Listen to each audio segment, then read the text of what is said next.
ولنبلونكم بشيء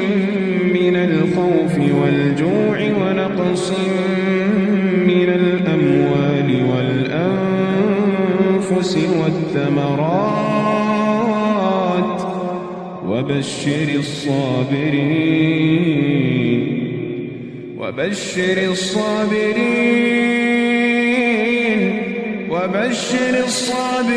الذين إذا أصابتهم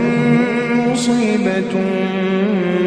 قالوا إنا لله وإنا إليه راجعون أولئك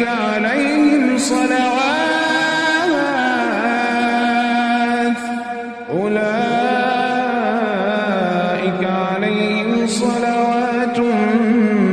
من ربهم ورحمة